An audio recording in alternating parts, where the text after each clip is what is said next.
என்னோடு கூட உங்களுடைய வேத புஸ்தகத்தை திருப்பிக் கொள்ளுங்கள். எத்தனை பேர் வாக்குத்தத்தத்தை பெற்றுக்கொள்வதற்கு ஆயத்தமா இருக்கிறீங்க? ஆதியாகமத்தின் புஸ்தகம் 8ஆம் அதிகாரம் 22ஆம் வசனத்தை நம்ம எல்லாரும் சேர்ந்து வாசிக்க போகிறோம். பூமி உள்ள நாளளவும் விதைப்பும் அறுப்பும் சீதளமும் உஷ்ணமும் கோடை காலமும் மாரி காலமும் பகலும் இரவும் ஓய்வதில்லை என்று தம்முடைய உள்ளத்திலே சொன்னார். அல்லேலூயா. உங்க வாழ்நாளெல்லாம் ஓய்ந்து போகாத ஒரு ஆசீர்வாதத்தை இந்த பிப்ரவரி மாதத்திலே கொடுக்கும்படியாக கர்த்தர் உங்களை கூட்டி சேர்த்திருக்கிறார். ஏதோ ஒரு ஆசீர்வாதம் வந்தது, அது காலியா போயிட்டு, ஏதோ ஒரு ஆசீர்வாதம் கிடைத்தது, அது இப்பொழுது குறைந்து போய்விட்டது, மறைந்து போய்விட்டது என்று சொல்லும்படியாக அல்ல. இந்த பிப்ரவரி மாதம் முதல் நாளிலே ஆண்டவரை தேடி ஆலயத்துக்கு வந்திருக்கிற உங்களுடைய வாழ்க்கையில ஓய்ந்து போகாத, மறைந்து போகாத, காலியாகாத ஒரு செல்வத்தை, ஆசீர்வாதத்தை உங்களுக்கு கொடுக்கும்படியாய் கர்த்தர் உங்களை கூட்டி சேர்த்திருக்கிறார். அல்லேலூயா. இன்றைக்கு நீங்கள் பெற்றுக்கொள்ளுகிற ஆசீர்வாதம் உங்க தலைமுறைகளுக்கெல்லாம் கடந்து போகும் அளவுக்கு வலிமை உள்ளதாக இருக்கிறது. அதனாலதான் அந்த வசனம் இப்படி ஆரம்பிக்குது. பூமி உள்ள நாளளவும். ஸ்தோத்திரம். பூமி ரொம்ப வருஷமா இருக்குது. அதுல நம்ம ஒரு 70 வருஷமோ 80 வருஷமோ வந்தோம். நமக்கு அப்புறமும் இந்த பூமி என்ன செய்ய போகிறது? இருக்க போகிறது. பைபிள்ல போட்டிருக்குது, எப்பா நீ இருக்கிற அளவுக்கு அல்ல, பூமி இருக்கும் அளவுக்கும் ஒரு ஆசீர்வாதத்தை உனக்கு இந்த பிப்ரவரி மாதத்தில் கொடுக்கும்படியாக நான் இறங்கி இருக்கிறேன். அல்லேலூயா. எத்தனை பெரிய பாக்கியவான்கள். எனக்கு இந்த வார்த்தையை பெற்றவன ஒரு பெரிய சந்தோஷமா இருந்தது. ஆண்டவர் அதுல ஒரு 4 காரியம் சொல்றாரு. ஒளிந்து போகாத ஆசீர்வாதங்களில் 4 சொல்லுகிறார். 1 விதைப்பும் அறுப்பும், அது ஒரு ஆசீர்வாதம். 2 கோடை காலமும் மாரி காலமும், அது ஒரு ஆசீர்வாதம். பகலும் இரவும், அது ஒரு ஆசீர்வாதம். அடுத்தது சீதளமும் உஷ்ணமும். இந்த வேர்ட் நம்ம அதிகமாக யூஸ் பண்ணாத வேர்ட், ஆனாலும் பைபிள் சொல்லுது, நம்மளும் சொல்லுவோம். சீதளமும் உஷ்ணமும் ஒரு ஆசீர்வாதம். அல்லேலூயா. ஸ்தோத்திரம். இப்படி 4 விதமான ஆசீர்வாதங்கள் நமக்காக இந்த பூமியிலே கர்த்தர் ஏற்படுத்தி வைத்திருந்தாலும், நம்ம காலத்துக்கு பிற்பாடும் இது பூமியின் மேல் பலன் செய்யக்கூடியதாக இருக்கிறபடினாலே இந்த 4 ஆசீர்வாதங்களை கர்த்தர் இந்த பிப்ரவரி மாதத்திலே நமக்கு வாக்கு பண்ணுகிறார். அல்லேலூயா. அதுலயும் குறிப்பா இந்த வாரத்துல நாம் அந்த முதல் ஆசீர்வாதத்தை தியானிக்க போகிறோம். அந்த முதல் ஆசீர்வாதம் என்ன? விதைப்பும் அறுப்பும். விதைக்கிறத குறித்து பைபிள் சொல்லுது, கண்ணீரோடு விதைப்பார்கள். அப்ப அது ஆசீர்வாதமா? எஸ், கண்ணீரோடு விதைப்பது ஒரு ஆசீர்வாதம். அதே பைபிள் திரும்ப சொல்லுது, கண்ணீரோடு விதைக்கிறவர்கள் கெம்பீரமாய் அறுத்தெடுப்பார்கள். அல்லேலூயா. ஒருவேளை விதைப்பது நமக்கு சற்று வலியை உண்டாக்கலாம், ஆனா அறுவடையோ நமக்கு ஒரு பெரிய ஆனந்தத்தை உண்டாக்கும், ஒரு பெரிய வருமானத்தை கொண்டு வரும். நம்முடைய குடும்பத்தில், நம்முடைய வாழ்க்கையில ஒரு பெரிய செழிப்பை ஒரு அறுவடை கொண்டு வருகிறதாக இருக்கிறது. ஹல்லேலூயா. அப்படியாப்பட்ட அறுவடையை நம்முடைய வாழ்க்கையில பார்க்கணும்னா பைபிள் சொல்லுது, விதைப்பு அதற்கு அவசியமாக இருக்கிறது. கண்ணீரோடு விதைக்கிற விதைப்பு அவசியமாக இருக்கிறது. ஒன்று விதைக்கப்படுமானால் நிச்சயம் அது என்ன செய்யும்? முளைக்கும். அதிலிருந்து ஒரு அறுவடையை கொண்டு வரும். இது உலக நீதி. ஸ்தோத்திரம். ஒன்றை விதைத்தால் அது முளைக்கும், முளைக்க வேண்டும் என்பது தேவனுடைய நீதியாக இருக்கிறது. ஒருவேளை எவ்வளவு விதைச்சாலும் முளைக்கவே மாட்டுக்குன்னா அது ஆசீர்வாதம் இல்லை. ஆனால் ஆண்டவர் தம்மை தேடி வந்திருக்கிற தம்முடைய பிள்ளைகளை பார்த்து சொல்றார், இந்த வார்த்தையை கேட்கிற உங்கள் ஒவ்வொருவருக்கும் நான் சொல்லுகிறேன், உங்க வாழ்க்கையில எதையெல்லாம் நீங்கள் விதைக்கிறீர்களோ அது இயேசுவின் நாமத்தில் விளைந்து 100 மடங்காய், 1000 மடங்காய், 1,00,000 மடங்காய் பெருகி வருவதாக. நீங்க விதைக்கிற நன்மைகள் மட்டும் பெருகுவதாக. அல்லேலூயா. சில நேரங்களில் நமக்கு தெரியாம சில தீமைகளை நம்முடைய வாழ்க்கையில என்ன பண்ணிடுவோம்? விதைச்சிருவோம். இன்னைக்கு நம்ம ஜெபம் பண்ண போறோம், நம்ம விதைச்ச தீமை எல்லாம் என்ன செய்யட்டும்? கறி போட்டும். ஆமா, ஸ்தோத்திரம். நம்ம விதைச்சதெல்லாம் முளைக்கும். இது சட்டம், அதை மாற்றவே முடியாது. எதை விதைச்சாலும் அதை நம்ம அறுத்தே ஆகணும். அதுல மாற்றமே இல்லை. அப்படிதான் பைபிள் சொல்லுது. நீங்கள் இருக்கிற அளவு அல்ல, உலகம் இருக்கும் அளவும் அது உலகளாவிய ஒரு சட்டமாக இருக்கிறது. அப்படியானால் நன்மையை விதைச்சோம், நன்மையை பல மடங்கா அறுத்தோம். ஆனா சில நேரங்களில் தெரியாம எதை விதைச்சிடறோம்? வார்த்தையின் மூலமாய் தீமையை விதைச்சிடறோம், செயல்களின் மூலமாய் தீமையை விதைச்சிடறோம், எண்ணங்களிலே தீமையை விதைத்து விடுகிறோம். அப்படிப்பட்ட தீமையான விதைகளும் கூட சில நேரங்களில் நம்முடைய வாழ்க்கையில் முளைக்குமானால் ஐயோ அதை என்ன செய்ய முடியாது, சகித்து கொள்ள முடியாது. நான் நிறைய வசன ஆதாரங்களை வைத்திருக்கிறேன், பக்கம் பக்கமாக உங்களுக்காக நான் எழுதி கொண்டிருக்கேன். அவ்வளத்தையும் சொல்லிவிட முடியுமான்னு எனக்கு தெரியல. கர்த்தர் உதவி செய்வாராக. ஸ்தோத்திரம். இந்த விதைக்கிறதுலையும் அறுக்கிறதுலையுமே 4 விதமான விதைப்பையும் அறுப்பையும் நான் உங்களுக்கு சொல்ல விரும்புகிறேன். ஆசீர்வாதங்கள்ல 4 இருக்குது. அது விதைப்பும் அறுப்பும், சீதளமும் உஷ்ணமும், கோடை காலமும் மாரிகாலமும், இரவும் பகலும் இரவும் என்று சொல்லியிருக்குது. ஆனால் இந்த முதல் பாயிண்ட்ல மட்டுமே நான் 4 விதமான விதைப்பையும் அறுப்பையும் உங்களுக்கு சொல்ல விரும்புகிறேன். ஸ்தோத்திரம். நீங்கள் எனக்கு எல்லாத்தையும் குறிப்பெடுத்துக்கோங்க, அதை வேத வசனத்தோடு நீங்கள் தியானிங்க. ஸ்தோத்திரம். நம்ம வாழ்க்கையில் விதைக்கிறது எல்லாவற்றையும் கர்த்தர் முளைக்க பண்ணுகிற தேவனாக இருக்கிறார். என்ன, நம்ம விதைக்கிறது நன்மையாக இருந்தால் அது நலமாக இருக்கும். ஆனால் சில நேரங்களில் கவனக்குறைவினால, சில பலவீனத்தினால, அவசரத்தினால நம்ம எதை விதைச்சு போடுறோம், தீமையை விதைச்சிடறோம். ஸ்தோத்திரம். நம்ம முதல்ல ஒரு ஜெபம் பண்ணிடுவோமா, நம்ம இதுவரைக்கும் விதைச்ச தீமையெல்லாம் என்ன செய்யட்டும், அழிஞ்சு போட்டும், கேன்சல் ஆகட்டும், அவிஞ்சு போகட்டும் அப்படின்னு சொல்லி ஒரு ஜெபம் பண்ணிடுவோமா.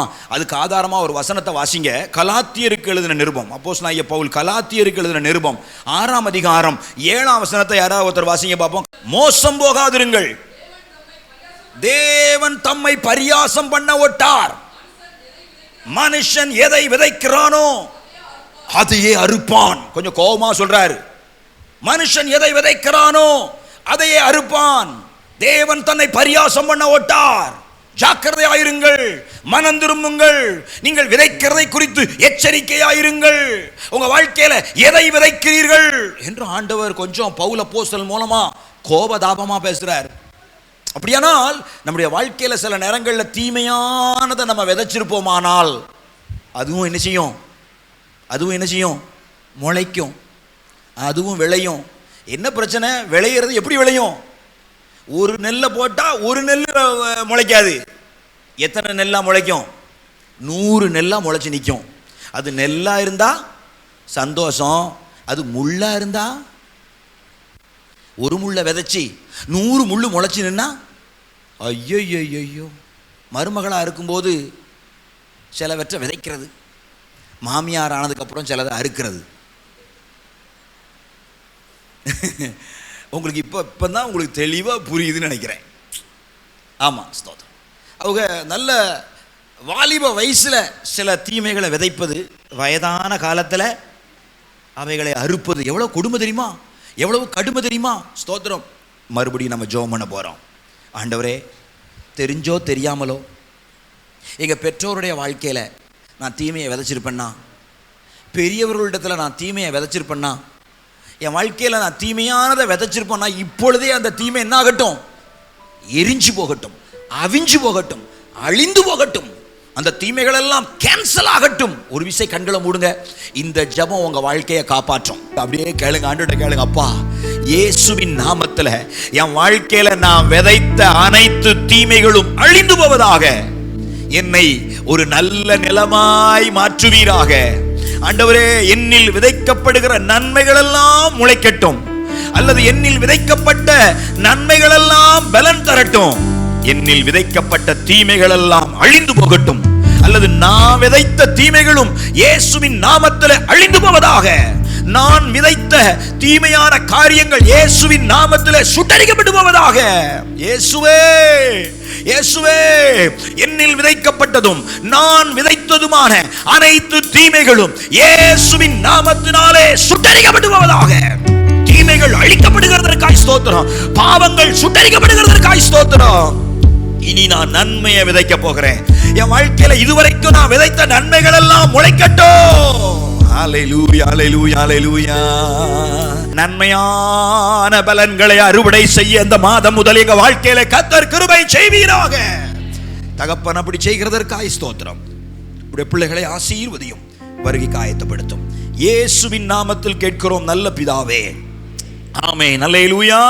ஏசாயா தீர்க்கதரிசியின் புஸ்தகம் 55ஆம் அதிகாரம் 10ஆம் வசனத்தை யாராவது ஒருவர் வாசிக்க அன்பாய் கேட்கிறேன். மாரியும் உறைந்த மழையும் வானத்திலிருந்து இறங்கி அவ்விடத்திற்கு திரும்பாமல் பூமியை நனைத்து அதில் முளை கிளம்பி விளையும்படி செய்து விதைக்கிறவனுக்கு விதையையும் புசிக்கிறவனுக்கு ஆகாரத்தையும் கொடுக்கிறது எப்படியோ அப்படியே என் வாயிலிருந்து புறப்படும் வசனமும் இருக்கும். அது வெறுமையா என்னிடத்தில் திரும்பாமல் அது நான் விரும்புகிறதை செய்து நான் அதை அனுப்பின காரியம் ஆகும்படி வாய்க்கோ. கைதட்டி கர்த்தரை மகிமைப்படுத்துவோம். தேவன் வானத்திலிருந்து மழையை வர்ஷிக்க பண்ணுவதனுடைய நோக்கம் என்ன தெரியுமா? நம்மிலே விதைக்கப்பட்ட நல்ல வார்த்தைகள் எல்லாம் 100 மடங்காய், 1000 மடங்காய், லட்சம் மடங்காய், கோடி மடங்காய் நம்மிலே விளைந்து மிகுதியான ஒரு அறுவடையை பார்க்கும்படியாக கர்த்தர் நம்மேல் தம்முடைய மழையை பெய்ய பண்ணுகிற தேவனாக இருக்கிறார். 2 கொரிந்தியரின் புஸ்தகம் 9ஆம் அதிகாரம் 10ஆம் வசனம். விதைக்கிறவனுக்கு விதையையும் புசிக்கிறதற்கு ஆகாரத்தையும் அளிக்கிறவர் உங்களுக்கு விதையை அளித்து அதை பெருக பண்ணி உங்கள் நீதியின் விளைச்சலை வர்த்திக்க செய்வார். சொல்லுங்க பாப்போம். வர்த்திக்க செய்வார். சொன்னவங்களை மட்டும் ஆசீர்வதிங்க ஆண்டவரே. ஸ்தோத்திரம். நல்ல கவனிங்க. ஆண்டவர் நீதியின் விளைச்சலை என்ன பண்ணுவாராம்? அப்போ அநீதியின் விளைச்சல் என்றும் அநீதியாய் செய்யப்பட்ட சில காரியங்கள் என்றும் நம்முடைய வாழ்க்கையில் சிலது உண்டு. அவைகள் அழிந்து போகும்படியாக தான் இப்போ நம்ம ஜெபம் பண்ணோம். நல்ல கவனிங்க. இந்த விதைப்பும் அறுப்பும் எவ்வளவு உண்மையோ அவ்வளவு மாறாததுமாய் இருக்கிறது. இந்த விதைப்பும் அறுப்பும் ஸ்தோத்திரம் அவ்வளவு உண்மை. பூமி உள்ளவளவும் நமக்கு முன்னாடியும் இந்த ஃபார்முலா பூமியின் மேல் பேலன்ஸ் செய்தது. நம்ம காலத்துக்கு அப்புறமும் இந்த same formula will act upon this world. ஆனாலும் நம்முடைய வாழ்க்கையில நாம நல்லதை விதைத்து நல்லதை அறுத்து சேமித்து வைப்போமானால் அது நமக்கும் நம்முடைய சந்ததிகளுக்கும் பெரிய ஆசீர்வாதமாய் மாறி போகும். அல்லேலூயா. விதைக்கிறதுல ரொம்ப ஜாக்கிரதையாக இருக்கணும். ஒரு வார்த்தையை விதைக்கிறதுல ரொம்ப ஜாக்கிரதையாக இருக்கணும். ஒரு செயலை விதைக்கிறதுல ரொம்ப ஜாக்கிரதையாக இருக்க வேண்டியிருக்கிறது. ஏனென்றால் நாம் கவனமில்லாமல் தவறுதலாய் சிலவற்றை விதைப்போமானால் அது தீமையான விளைவுகளை கொண்டு வரும் என்றும் வேதம் நம்மை எச்சரிக்கிறது. தேவன் நம்மை பரியாசம் பண்ண விட்டார். தேவன் அந்த காரியங்கள் எல்லாவற்றிலும் கவனமாக இருந்து நாம விதைக்கிறதை ஸ்தோத்திரம் அவர் விளைய பண்ணுகிற தேவனாக இருக்கிறார். அவருடைய வேலை எதை விதைச்சாலும் அதை விளைய பண்ணுவார். மழையானது பயிரின் மேல பெய்யும் போது எது விதைக்கப்பட்டதோ அது என்ன செய்யும்? முளைக்கும். இல்ல மழை பெஞ்சா நல்லது மட்டும்தான் முளைக்கும், கெட்டது முளைக்காதுன்னு கிடையாது. மழை பெஞ்சா முள்ளும் முளைக்கும், விதைச்ச நெல்லும் முளைக்கும். நீங்கள் விதைத்தது நெல்லாக இருந்தால் அறுவடையிலே ஆசீர்வாதத்தை பெற்றுக் கொள்வீர்கள். நீங்கள் விதைச்சு போட்டது முள்ளாக இருந்தால் ஸ்தோத்திரம் அது ஆபத்து. இன்னைக்கு நம்மளை களை எடுக்கும்படியாக கர்த்தர் கொண்டு வந்திருக்கிறார். நம்முடைய வயல்களை முட்களினால விதைத்திருப்போமானால் இன்றைக்கே அவைகளின் மேல இயேசுவின் இரத்தத்தை தெளித்து நாம விதைத்த தீமைகள் எல்லாம் அழிக்கப்படும்படியாய் கர்த்தர் நம்மளை கூட்டி சேர்த்திருக்கிறார். அல்லேலூயா. உண்மையை சொல்லுவேன். இந்த 1ஆம் தேதி கர்த்தரை தேடி வந்திருக்கிற நீங்கள் பாக்கியவான்கள். உங்களுக்கு வேற எந்த ஆசீர்வாதம் கிடைக்குதோ இல்லையோ உங்க வாழ்க்கையில இதுவரைக்கும் நீங்க விதைச்ச தீமைகளை கர்த்தர் இன்னைக்கு காலையில ஜெபத்துல அழித்து போட்டபடினாலே நீங்கள் பாக்கியவான்கள். அல்லேலூயா. இனி உங்க வாழ்க்கையில முளைப்பதெல்லாம் நன்மையா இருக்கும். இனி உங்க வாழ்க்கையில முளைப்பதெல்லாம் ஆசீர்வாதமா இருக்கும். இனி உங்க வாழ்க்கையில முளைப்பது மிகுந்த பலனையும் பிரயோஜனத்தையும் கொண்டு வரும். ஆமென் சொல்றவங்களை எல்லாம் ஆசீர்வதிங்க ஆண்டவரே. அல்லேலூயா. ஸ்தோத்திரம். நல்ல கவனிங்க. பழைய ஏற்பாடும் புதிய ஏற்பாடும் ஒரு காரியத்தை ஊர்ஜிதப்படுத்துமானால் உறுதி செய்யுமானால் அது அவ்வளவு முக்கியமானது. பழைய ஏற்பாட்டில் தீர்க்கதரிசிகள் they are the heroes of Old Testament. புதிய ஏற்பாட்டில் அப்போஸ்தலர்கள் they are the heroes of New Testament. ஸ்தோத்திரம். பழைய ஏற்பாட்டு ஹீரோஸாக கர்த்தர் தீர்க்கதரிசி தான் வச்சிருந்தார்.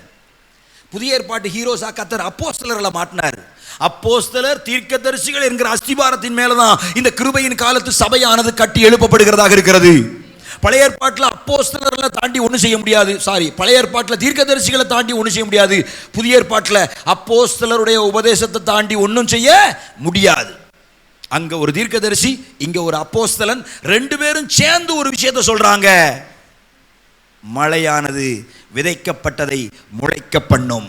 ஆனபடினால் தேவ பிள்ளைகளே, நீங்கள் விதைக்கிறதை குறித்து ஜாக்கிரதையாக இருங்கள். நான் முதல்ல சொன்ன விதைக்கிறத குறித்து ஜாக்கிரதையாக இருக்கணும். நான் இப்போ நன்மையானதை விதைக்கும்படியாக உங்களை உற்சாகப்படுத்த போகிறேன். அல்லேலூயா. உங்களுக்கு தெரியும், இந்த பிப்ரவரி மாதம் விதைப்பின் மாதம்.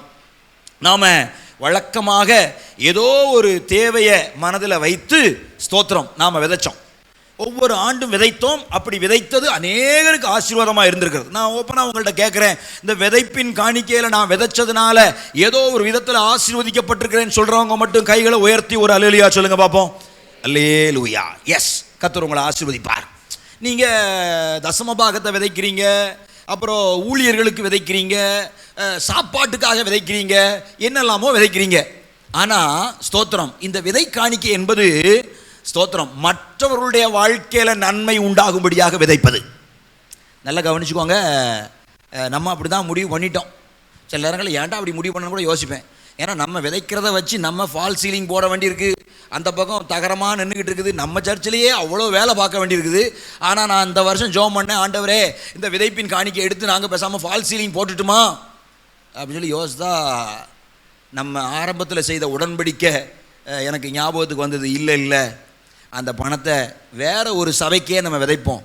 வேற ஒரு ஊழியத்திலேயே நம்ம என்ன பண்ணுவோம், அது எத்தனை ஆயிரம் வந்தாலும் எத்தனை லட்சம் வந்தாலும் அதை வேற ஒரு ஊழியத்திலேயே நம்ம விதைப்போம் என்று தீர்மானம் எடுக்க ஆண்டவர் பலன் தந்தார். அல்லேலூயா.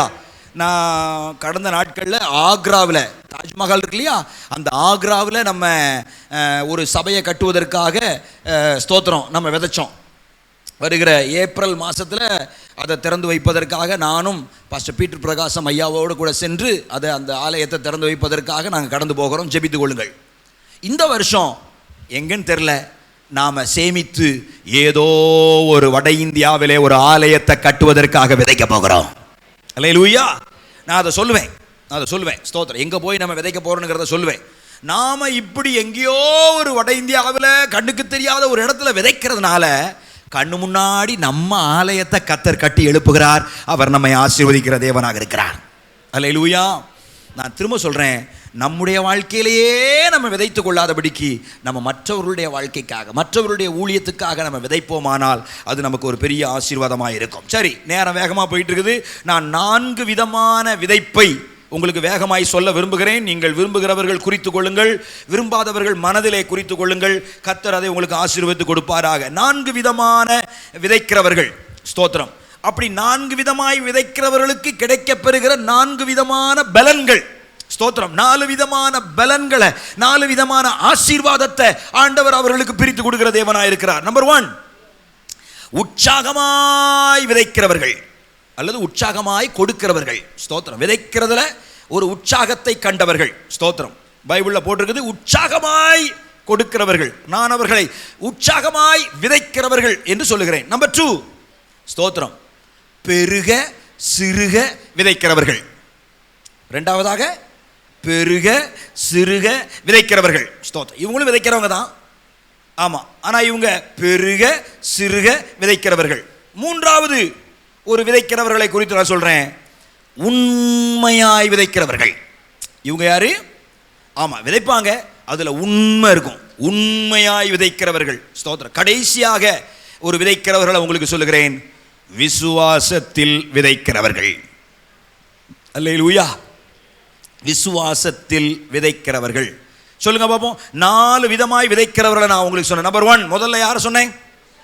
உற்சாகமாய் விதைக்கிறவர்கள். Very good. நம்பர் 2, நீங்க எழுதுனதை பார்க்க கூடாது, மைண்ட்ல வச்சு சொல்லணும். உற்சாகமாய் விதைக்கிறவர்கள். நம்பர் 2, அதுல ரெண்டாவதுல 2 இருக்குது, பெருக சிறுக விதைக்கிறவர்கள். நம்பர் 3, உண்மையாய் விதைக்கிறவர்கள். நம்பர் 4, விசுவாசத்தில் விதைக்கிறவர்கள். அல்லேலூயா. இந்த 4 விதமான விதைப்புக்கும் 4 விதமான பலனை கர்த்தர் வைத்திருக்கிறார். அல்லேலூயா, ஸ்தோத்திரம். அதை நான் உங்களுக்கு வேகமாக அந்த 4ஐயும் சொல்லி முடிக்கணும்னு கர்த்தர்ட்ட நான் வேண்டுதல் செய்கிறேன். கர்த்தர் வசன ஆதாரத்தோடு அவைகளை நாம் தியானித்து முடிப்பதற்கு கர்த்தர் உதவி செய்வாராக. முதல் காரியம், உற்சாகமாய் விதைக்கிறவர்கள். பைபிள் சொல்லுது 2 கொரிந்தியர் 9ஆம் அதிகாரம் 7ஆம் வசனத்தை வாசிங்க. அதற்கு ஆதாரமாக 2 கொரிந்தியர் 9ஆம் அதிகாரம் 7ஆம் வசனத்தை வாசிங்க. அவனவன் விசனமாயும் அல்ல கட்டாயமாயும் அல்ல தன் மனதில் நியமித்தபடியே கொடுக்க கடவன். இது நார்மலா சொல்லிட்டு உற்சாகமாய் கொடுக்கிறவனிடத்தில் கர்த்தர் ஒரு வேர்டை யூஸ் பண்றாரு. உற்சாகமாய் கொடுக்கிறவனிடத்தில் தேவன் பிரியமாய் இருக்கிறார். அல்லேலூயா. அப்ப கொடுக்கிற விஷயத்துல கர்த்தர் அவன் கையை பார்க்கிறாரோ இல்லையோ, எதை பார்க்கிறாரு? அவன் மனசை பார்க்கிறாரு. கொடுக்கிற விஷயத்துல ஒரு மனுஷனுடைய கையை பார்க்கிறாரோ இல்லையோ, கர்த்தர் எதை பார்க்கிறாரு? மனசை பார்க்கிறார். பக்கத்தில் சொல்லுங்க பாப்போம், மனசை பார்க்கிறார். ஆமா, கொடுக்கிற விஷயத்தில் கர்த்தர் கையை மட்டுமல்ல மனசை பார்க்கிறார். ஸ்தோத்திரம். உற்சாகமாய் கொடுக்கிறவனிடத்தில் தேவன் ஸ்தோத்திரம் பிரியமாய் இருக்கிறார். எல்லாரும் எருசலேம் தேவாலயத்தில் காணிக்கை போட வராங்க. ஆமாம், எல்லாரும் ஒவ்வொரு டிசைனில் போட்டாங்க. ஒரு அம்மா 2 காசை அப்படியே கைக்குள்ளே பொத்தி வச்சுட்டு வருது. அது கொஞ்சம் அவமானமாக இருக்கு. 100 ரூபா நோட்டை ஆட்டிக்கிட்டு வர்றவனுக்கு முன்னாடி 2 காசை கைக்குள்ளே வச்சுக்கிட்டு போட வந்தால் இது வேற போட்டால் டொங்குன்னு வேற என்ன செய்யும், விழுமேன்னு அந்த அம்மாவுக்கு ரொம்ப ஒரு அச்சமாக இருக்குது. என்ன செய்யன்னு தெரியலையே அப்படின்னு சொல்லிட்டு அந்த அம்மா ஒரு கலக்கத்தோட பயத்தோட வந்து அந்த காணிக்கையை போட வந்து அப்படி யாரும் பார்க்காங்களான்னு பார்த்து காணிக்கையை போட்டால் இயேசுநாதர் டபக்குன்னு வந்து அந்த அம்மா கையை என்ன செஞ்சாரு, பிடிச்சார். அப்படின்னா அந்த அம்மாவுக்கு பயம். ஐயோ, இன்னும் பயந்துட்டு நிற்கும் போது அந்த அம்மா அந்த கையை தூக்கி, உங்கள் எல்லாரிலும் இவள் அதிகமாய் கொடுத்தாள் என்று உங்களுக்கு சொல்லுகிறேன் அப்படிங்கிறாரு. இப்போ 100 ரூபா போட்டவனுக்கு எப்படி இருக்கும்? கடுப்பா வரும். நான் 100 ரூபா போட்டிருக்கேன், 2 பைசா போட்டு செல்லுமா செல்லாதான்னு கூட தெரியல. இந்த இயேசுநாதர் அவ கையை பிடிச்சி தூக்கிக்கிட்டு உங்க எல்லாரிலும் இவள் அதிகமாய் கொடுத்தாள் என்று 100 ரூபா போட்டவனால தாங்க முடியல. இயேசுவே நிறுத்தும். நான் எவ்வளவு போட்டேன் தெரியுமா? அவன் எவ்வளவு போட்டா தெரியுமா? என் காணிக்கை பறந்து இறங்கியது காணிக்கை பெட்டிக்குள்ள. இவ காசு டொங்குன்னு விழுந்தது. அவளா நிறைய கொடுத்தாள் அப்படின்னு ஒருத்தன் கிராஸ் கொஸ்டின் கேட்குறான். அதுக்கே சொல்றாரு, நீங்கள் எல்லாரும் உங்கள் நிறைவிலிருந்து எடுத்து கொடுத்தீங்க, இவளோ தனக்குண்டானது எல்லாவற்றையும்.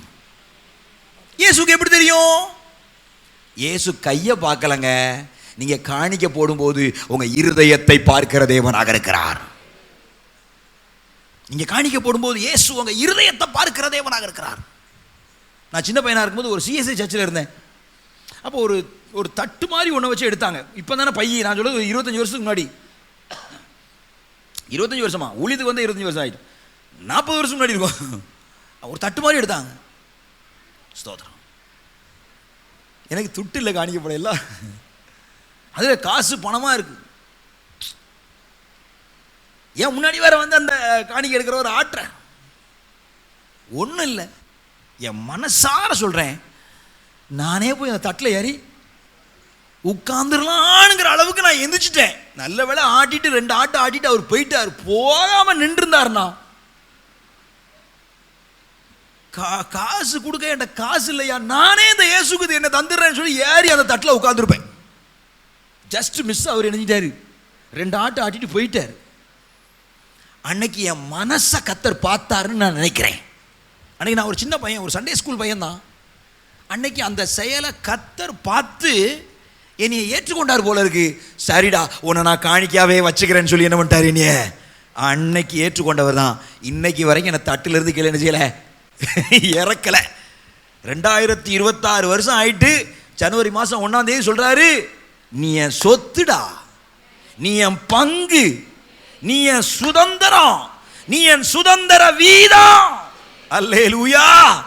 ஆமா, ஸ்தோத்திரம். இன்னைக்கு வரைக்கும் என்னைய ஒரு சொத்தாதான் அவர் பார்க்கிறார்.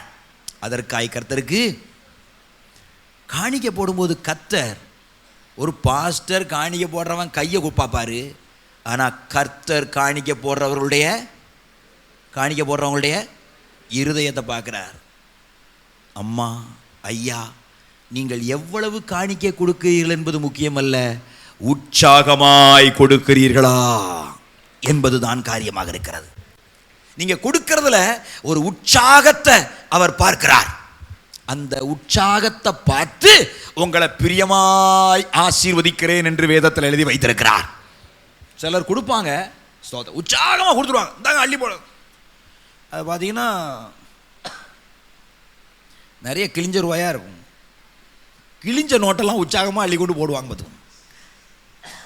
நான் காணிக்கை பெட்டியை தொட்டு ரொம்ப வருஷம் ஆயிட்டு.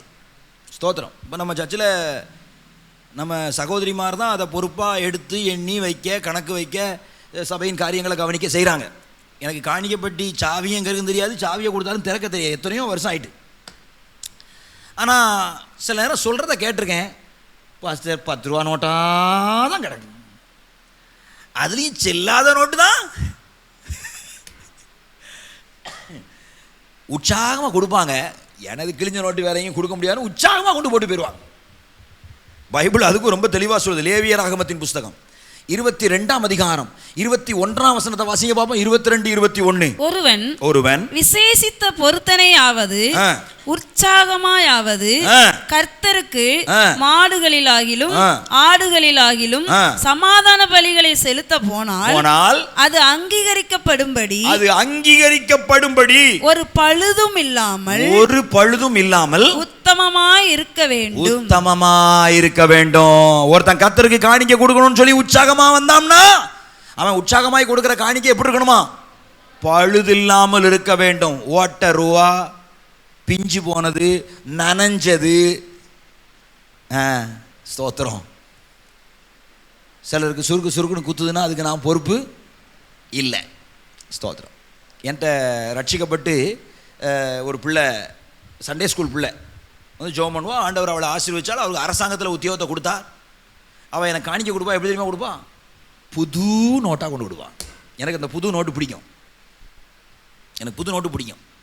எல்லாருக்குமே பிடிக்கும், எனக்கும் பிடிக்கும். எனக்கு வாங்கிறது மட்டுமல்ல, ஸ்தோத்திரம், நீங்கள் என் காரில் போய் பாருங்கள், நான் புது நோட்டு கெட்டு வச்சுருப்பேன். எது தெரியுமா? இந்த ஏழைகளுக்கு புது நோட்டாக கொடுப்போம் அப்படின்னு சொல்லி என் காரில் புது நோட்டு கெட்டு வச்சுருக்கேன். எங்கேயாவது நம்ம இந்த ஸ்தோத்திரம் ஏழைகள் மட்டும் இல்லை, ஆமாம், அந்த காரில் ஏர் அடைப்பாங்கள்ல, அவங்களுக்கு அந்த புது நோட்டாக கொடுத்தா அவங்களுக்கு எப்படி இருக்கும்? அவங்க மன விசனமாக 2 ரூபா 5 ரூபா ஏதாவது பிஞ்சு போன நோட்டு இருந்தால் வேறு வழி இல்லாமல் கொடுத்துட்டு போகிற மாதிரி நினைப்பாங்க. நம்ம அப்படிப்பட்டவங்களுக்கு புது நோட்டாக கொடுத்தா அவங்களுக்கு எப்படி இருக்கும்? ஒரு சந்தோஷமாக இருக்கும். அந்த சந்தோஷத்தை நீங்கள் பார்க்கும்போது கர்த்தருடைய ஆசீர்வாதத்தை நீங்கள் பெற்றுக்கொள்ள முடியும். பைபிள் சொல்லுது, உற்சாகமாய் கொடுக்கிறவனிடத்தில் தேவன் பிரியமாயிருக்கிறார். உங்கள் வாழ்க்கையில் கொடுக்கறதுல ஒரு சந்தோஷத்தை நீங்கள் உணர வேண்டும். கொடுக்கறதுல ஒரு சந்தோஷம் இருக்குது. அது எப்போ பாஸ்டர் தெரியும்? அது கொடுத்தா தானே தெரியும். ஆமாம், ஸ்தோத்திரம். வாரி இறைத்தான், ஏழைகளுக்கு கொடுத்தான், அவன் நீதி நிலைத்திருக்கும் என்று வேதம் சொல்லுகிறது. தாவீதின் நாட்களில் கொடுக்கிறதுல தாவீதுக்கு ஒரு பெரிய சந்தோஷம் உண்டானது என்று வேதம் சொல்லுகிறது. 1 நாளாகமம் 29ஆம் அதிகாரம் 9ஆம் வசனத்தை வாசிங்கன்னா, ஜனங்களுக்கு சந்தோஷம், கொடுத்ததுனால தாவீதுக்கு சந்தோஷம், அதை பார்க்கிற கர்த்தருக்கு சந்தோஷம், அதை வாசிக்கும் போதே எனக்கு பெரிய சந்தோஷம். 1 நாளாகமம் 29ஆம் அதிகாரம் 9ஆம் வசனத்தை வாசிங்க பார்ப்போம். இப்படி மனப்பூர்வமாய் கொடுத்ததற்காக ஜனங்கள் சந்தோஷப்பட்டார்கள். உத்தம இருதயத்தோடு உற்சாகமாய் கர்த்தருக்கு கொடுத்தார்கள். தாவீது ராஜாவும் மிகவும் சந்தோஷப்பட்டான். இப்ப கர்த்தருக்கு எப்படி இருந்திருக்கும்? துக்கமா இருந்திருக்குமா? கர்த்தருக்கும் சந்தோஷம். இதை வாசிக்கும் போதே எனக்கு ஒரு பெரிய சந்தோஷம். அல்லேலூயா, ஸ்தோத்திரம். பாருங்க, நீங்க கொடுக்கிறதுல ஒரு சந்தோஷத்தை இதுவரைக்கும் நீங்க அனுபவிக்கவில்லை என்றால் உங்களை நினைச்சா எனக்கு பாவமா இருக்கு. ஆமா, உங்க வாழ்க்கையில சந்தோஷத்தை நீங்க பல விதங்களில் பார்த்துருக்கலாம். ஆனால் கொடுக்கறதுனால் உண்டாகிற ஒரு சந்தோஷத்தை நீங்கள் எப்போ அனுபவிக்க போகிறீங்களோ எனக்கு தெரியல. நான் ஒரு நாள் ஃபேஸ்புக்லேயோ யூடியூப்லேயோ அப்படி பார்த்துட்டு இருக்கும்போது ஒரு பெரிய கோடீஸ்வரர், அவர் இந்த கருப்பர் இனத்தை சேர்ந்தவர். உங்களுக்கு தெரியுமா? வேர்ல்டுலேயே டாப் 10 மல்டி மில்லியனியர்ஸில் 7 பேரோ 6 பேரோ கருப்பர்களாக தான் இருக்காங்க. இன்னைக்கு அவங்க சபிக்கப்பட்டவங்க நம்ம ஒரு காலத்தில் சொன்னோம். இன்னைக்கு வெள்ளைக்காரனை விட இந்த சவுத் ஆப்பிரிக்காவில் கருப்பு இனத்தை நீங்கள் போய் யூடியூப்ல டாப் 10 மல்டி மில்லியனர்ஸ்னு போட்டு பாருங்க. அதில் 6 பேரோ 7 பேரோ யார் தான் இருக்கா? இந்த கருப்பு ஆட்கள் தான் இருக்காங்க. அவங்க அதில் ஒருத்தர், ஸ்தோத்திரம், அந்த டாப் 10 மல்டி மில்லியனர்ஸில் ஒருத்தர் தன்னுடைய வாழ்க்கையில் சொல்கிறாரு, நான் வந்து இந்த நாட்டில் 80% பெட்ரோலியம் சப்ளைக்கு நான் தான் காரணமாக இருக்கேன். ஒரு நாள் வருமானம் எத்தனையோ மில்லியன், ஆனால் என் வாழ்க்கையில் அதில் கிடைக்காத ஒரு சந்தோஷத்தை நான் ஒரு இடத்துக்கு போகும்போது பார்த்தேன். அது எங்கே தெரியுமா? கால் நடக்க முடியாத பிள்ளைகளுக்காக ஒரு ஹோம் வச்சுருந்தாங்க. அந்த ஹோமில் போய் அந்த பிள்ளைகளுக்கெல்லாம் நான் இந்த நடக்கக்கூடிய அந்த மிஷின், அவங்க போகக்கூடிய அந்த வண்டிகளை வாங்கி கொடுத்த போது அந்த பிள்ளைகள் முகத்தில் உண்டான சந்தோஷத்தை நான் பார்த்தேன். அந்த பிள்ளைகள் நகர முடியாமல் எத்தனையோ நாட்கள் ஒரே இடத்துல இருந்தாலும் நான் வாங்கி கொடுத்த வண்டியில் ஏறி அதை அசைத்து கொண்டு அவங்க அந்த இடத்துக்கு போவதும் இந்த இடத்துக்கு போவதும் வேகமாக வருவதையும் பார்க்கும்போது ஐயோ, அந்த சந்தோஷத்திற்கு அளவே இல்லை என்று அவர் தன்னுடைய வாழ்க்கையில் இதைத்தான் ஒரு பெரிய சந்தோஷமாய் சொல்லுகிறார். அப்படி கொடுக்கிறதுனால் உண்டாகிற சந்தோஷத்தை உங்க வாழ்க்கையில நீங்க இதுவரைக்கும் அனுபவிக்கலன்னா, உற்சாகமாய் கொடுக்கிறவனிடத்தில் தேவன் பிரியமாய் இருக்கிறார் என்று வேதம் சொல்லுகிறது. பைபிள் ரொம்ப தெளிவா சொல்லுது, ஏழைக்கு இறங்குகிறவன் கர்த்தருக்கு கடன் கொடுக்கிறான். ஸ்தோத்திரம். அதுல ஒரு பெரிய சந்தோஷத்தை கர்த்தர் வச்சிருக்கிறார். நீங்க அது சந்தோஷம், இது சந்தோஷம், அது சாப்பிடுறது சந்தோஷம், இது சாப்பிடுறது சந்தோஷம், இதெல்லாம் ஒரு குறிப்பிட்ட டைம்ல முடிஞ்சிடும். ஆனா இல்லாதவர்களுக்கு, முடியாதவர்களுக்கு, கிடைக்கப்பெறாதவர்களுக்கு ஒன்றை கொடுத்து பாருங்கள். அவர்கள் முகத்தில் உண்டாகிற சந்தோஷம் எதாலையும் கம்பேர் பண்ண முடியாத ஒரு சந்தோஷமா இருக்கும். அதை நான் பெற்று அனுபவித்திருக்கிறேன். அதை இஸ்ரவேல் ஜனங்கள் பார்த்து சந்தோஷப்பட்டிருக்கிறார்கள். தாவீது பார்த்து சந்தோஷப்பட்டிருக்கிறார். அதை பார்க்கிற கர்த்தர் பரலோகத்தில் பூரித்து மகிழ்வார். உற்சாகமாய் கொடுக்கிறவனிடத்தில் தேவன் பிரியமாய் இருக்கிறார் என்று வேதம் சொல்லுகிறது. இது வந்து நம்மள்கிட்ட இருக்கிறத கொடுக்கிறது. காசு, பணம், சோறு, இதை கொடுப்பது. ஸ்தோத்திரம். இன்னொரு கொடுத்தல், உற்சாகமாய் கொடுக்கறதுல இன்னொரு கொடுத்தல் இருக்குது. ஸ்தோத்திரம். நான் வேற 4 பாயிண்ட் பேசணும், இப்பவுமே 11 ஆக போகுது, வேகமா போறேன். இன்னொரு கொடுத்தல் இருக்குது. ஸ்தோத்திரம். அது என்ன தெரியுமா? தன்னிடத்தில் உள்ளதை கொடுப்பதல்ல, தன்னையே கொடுத்து விடுவது. ஆமா, தன்னிடத்தில் உள்ளதை கூட எல்லாரும் என்ன பண்ணுவாங்க? கொடுப்பாங்க. தன்னையே கொடுப்பது அது இன்னும் வேற லெவல். ஸ்தோத்திரம். பைபிள்ல போட்டுருக்கு பாருங்க, 2 நாளாகமம் 17ஆம் அதிகாரம் 16ஆம் வசனத்தை வாசிங்க. அவனுக்கு உதவியாக கர்த்தருக்கு தன்னை உற்சாகமாய் ஒப்பு கொடுத்த, கர்த்தருக்கு தன்னை உற்சாகமாய் ஒப்பு கொடுத்த சிக்ரியின் குமாரனாகிய அமஸ்யா. சிக்ரியின் குமாரனாகிய அமஸ்யா என்ற ஒரு மனுஷன் தன்னிடத்துல உள்ளதை கொடுக்கல, அவன் உற்சாகமாக எதை கொடுத்தானா? தன்னையே கர்த்தருக்கு கொடுத்தானா. நீங்க அதுக்கப்புறம் வாசித்து பார்த்தீங்கன்னா அவனுடைய வாழ்க்கையை கர்த்தர் எப்படி ஆசீர்வதித்தார் என்பதை பார்க்க முடியும். எனக்கு அருமையான தேவனுடைய பிள்ளைகளே, உங்களுக்கு உள்ளதை விதைக்கும் போதே ஒரு பெரிய அறுவடையை பார்ப்பீர்களானால், உங்களையே கர்த்தருக்கென்று உற்சாகமாக விதைக்கும் போது எத்தனை பெரிய ஆசீர்வாதத்தை உங்க வாழ்க்கையில நீங்க பார்க்க முடியும். அல்லேலூயா, ஸ்தோத்திரம். உற்சாகமாய் கொடுக்கிறவனிடத்துல தேவன் பிரியமா இருக்கிறார். நான் மறுபடியும் சொல்றேன், கர்த்தர் கொடுக்கும்போது உங்க கைகளை பார்க்கறத விட கர்த்தர் நீங்க விதைக்கும் போது எதை பார்க்கிறாரு? உங்க இருதயத்தை பார்க்கிறார். ஸ்தோத்திரம். நான் கூட்டி குறைச்சி சொல்ல, நான் உண்மையை சொல்றேன். ஒரு நாள் அந்த சிஎஸ்ஐ சபையில் அந்த காணிக்கை தட்டில் பேசாமல் நம்மளே அவருக்கு கொடுத்துருவோம். நம்மள்ட்ட கொடுக்க ஒன்றும் இல்லை, நம்மளே கொடுத்துருவோம். அன்னைக்கு எடுத்த தீர்மானத்தை இன்னைக்கு வரைக்கும் கர்த்தர் ஏற்றுக்கொண்டு அங்கீகரித்து ஆசீர்வதிக்கிற தேவனாக இருக்கிறார். நம்பர் 2, ஸ்தோத்திரம். பெருக கொடுக்கிறவர்கள், சிறுக கொடுக்கிறவர்கள், அல்லது பெருக விதைக்கிறவர்கள், சிறுக விதைக்கிறவர்கள். ஸ்தோத்திரம். புத்திசாலிகள் நல்ல வருமானம் வரக்கூடிய இடத்துல கொண்டு போய் முதலீடு செய்வார்கள், மிகுந்த ஆதாயத்தை பெற்றுக்கொள்வார்கள். தேவனுடைய ராஜ்யம் மிகுந்த வருமானத்தை கொடுக்கக்கூடிய நல்ல ஒரு பேங்க் என்ற வெளிப்பாடு எவர்களுக்கு வருகிறதோ அவர்கள் பெருக விதைப்பார்கள். அல்லேலூயா. ஆமா, there are hard workers and very few are smart workers.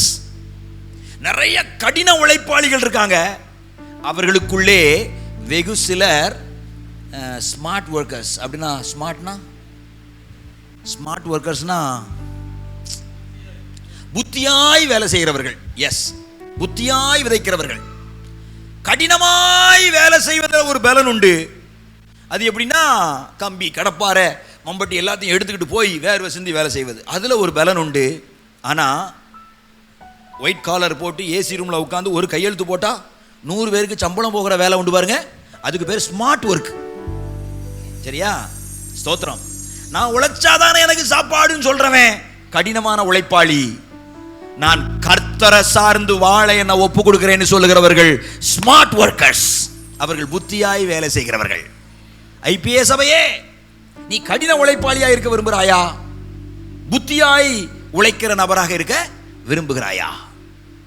பெருக விதைப்பதும் சிறுக விதைப்பதும் அதற்கு உதாரணமாக இருக்கிறது. 2 கொரிந்தியர் 9ஆம் அதிகாரம் 6ஆம் வசனத்தை வேகமா வாசிங்க பாப்போம். பின்னும் நான் சொல்லுகிறது என்னவெனில், சிறுக விதைக்கிறவன் சிறுக அறுப்பான், சிறுக விதைக்கிறவன் சிறுக அறுப்பான், பெருக விதைக்கிறவன் பெருக விதைக்கிறவன் பெருக அறுப்பான். சொல்லுங்க பாப்போம். பெருக அறுப்பான். சொல்லுங்க. நான் பெருக விதைப்பேன், பெருக அறுப்பேன்.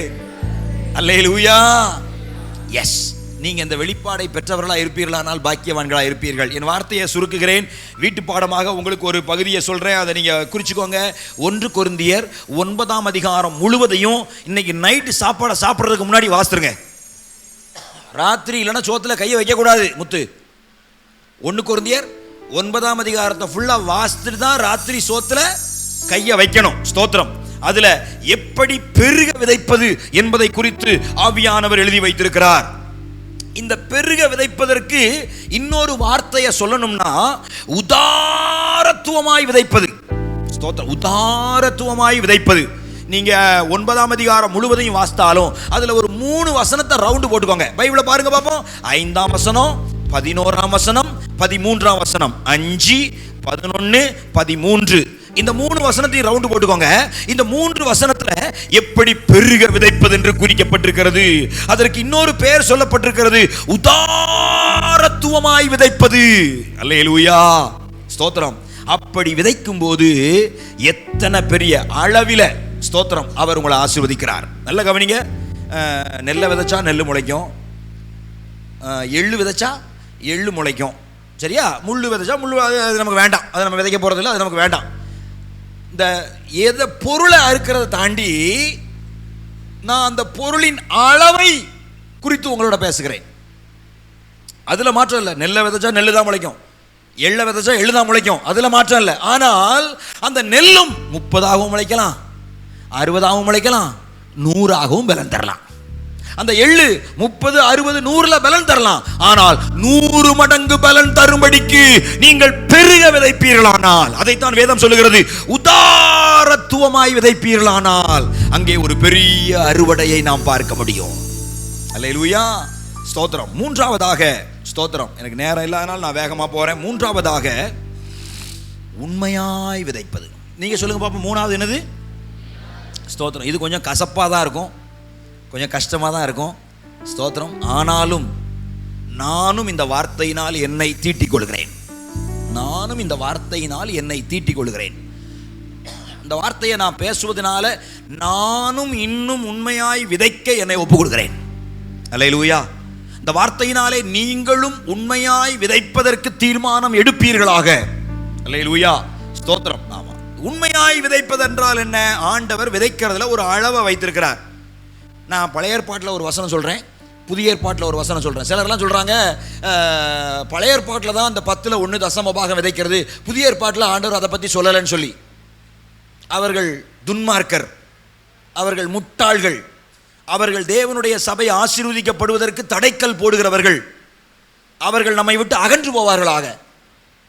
வேதம் மிக தெளிவாய் சொல்லுகிறது. பழைய ஏற்பாடாக இருந்தாலும் புதிய ஏற்பாடாக இருந்தாலும் கர்த்தருக்கு தசமபாகம் கொடுக்கிறதை குறித்து பழைய ஏற்பாடும் சொல்லுகிறது, புதிய ஏற்பாடும் சொல்லுகிறது. உங்களுக்கு நான் இன்னைக்கு வசன ஆதாரத்தை சொல்றேன். அன்னைக்கு ஒரு நாள் யூடியூப்ல ஒரு ஆள் பேசிட்டு இருக்காரு, தசமபாகம்லாம் பழைய ஏற்பாட்டு உபதேசம், அதை நம்ம நிறைவேற்ற வேண்டிய அவசியம் இல்லை. ஸ்தோத்திரம். என்ன மோசமான ஜனங்கள்! எத்தனை பேர் ஆசீர்வதிக்கப்படுவதற்கு அவங்க தடையா நிற்கிறாங்க. பைபிள் ரொம்ப தெளிவா சொல்லுது. வசன ஆதாரத்தோடு நான் பேசுகிறேன். எடுத்து வாசியுங்கள் என்னோடு கூட உங்களுடைய வேத புஸ்தகத்தை திருப்பி லேவியராகமம் 27ஆம் அதிகாரம் 31ஆம் வசனத்தை வாசிங்க பாப்போம். தன் தசம பாகத்திலே எவ்வளவாவது மீட்டுக்கொள்ள மனதா இருந்தாதானால் அதனுடன் 1/5 கூட்டிக் கொடுக்க கடவன். நல்ல கவனிங்க, தசம பாகம் கொடுக்காம இருக்க கூடாது. அப்படியே கொடுக்க முடியாத ஒரு சூழ்நிலை வந்தால் அதனோட ஒரு 5 மடங்கு என்ன பண்ணணுமா? கூட்டிக் கொள்ள வேண்டுமா? இப்போ உதாரணத்துக்கு அப்போ தசமபாகம் ஒரு ஆட்டுக்குட்டியை கொடுப்பாங்க. அந்த ஆட்டுக்குட்டி உங்களுக்கு ரொம்ப பிடிச்சமா இருக்குது. அந்த ஆட்டுக்குட்டியை கர்த்தருக்கு கொடுக்கறதுக்கே மனசு இல்லை. அந்த ஆட்டுக்குட்டி உங்கள்ட்ட ரொம்ப கொஞ்சம் பேசுது. அந்த ஆட்டுக்குட்டி உங்களுக்கு வந்து முத்தம் கொடுக்குது. அந்த ஆட்டுக்குட்டி இவங்களோட படுத்திருக்குது. அந்த ஆட்டுக்குட்டியை கொண்டு போய் தசமபாகமாக கொடுக்கறதுக்கு உங்களுக்கு மனசே இல்லைன்னா அந்த ஆட்டுக்குட்டிக்கு பதிலாக 1.5 மடங்கு 5 மடங்கு எக்ஸ்ட்ரா ஆக்கணுமா? தசமபாகம் பிளஸ் தசமபாகம் என்பது 10ல் 1, அதோட எக்ஸ்ட்ரா ஒரு 0.5 என்ன செய்யணுமா? 5 மடங்கு என்ன பண்ணணுமா? கூட்டி கொடுக்கணுமா? அப்படின்னா 1க்கு 2 ஆட்டுக்குட்டி என்ன பண்ணணும்? இந்த ஆட்டுக்குட்டி உனக்கு பிடிச்சதுன்னா வேற 2 ஆட்டுக்குட்டியை விலைக்கு வாங்கி கொடுத்துட்டு உனக்கு பிடிச்சமான ஆட்டுக்குட்டியை நீ உங்களோட என்ன பண்ணணுமா? வைத்து கொள்ளணுமா? இதுதான் அன்னைக்கு தசமபாகத்தை குறித்து அவ்வளவு கண்டிஷனா பழைய ஏற்பாட்டில் கர்த்தர் பேசி இருக்கிற காரியம் புதிய ஏற்பாட்டில் சொல்றாரு. மத்தேயு எழுதின சுவிசேஷம் 23:23 மறக்கவே மறக்காது.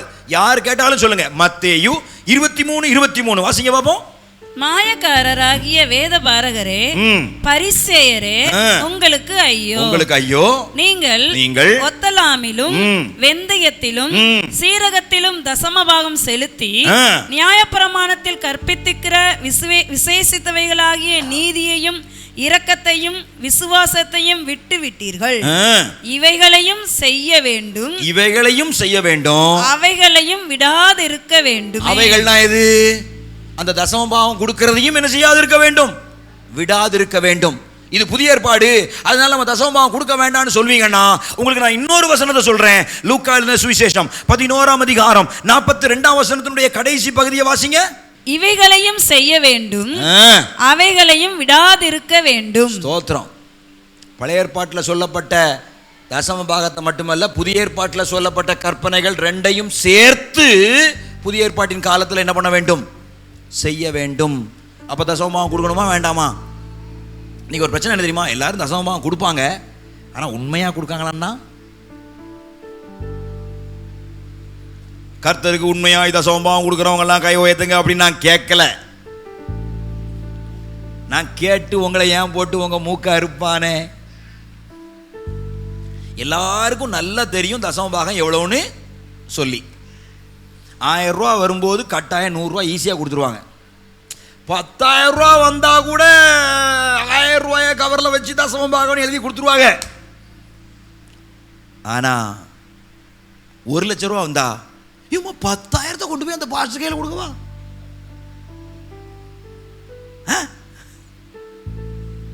10 லட்சம் வந்துட்டுனா 1,00,000 ரூபாயை கொண்டு போய் அந்த மனுஷன் கையில் கொடுக்கவா?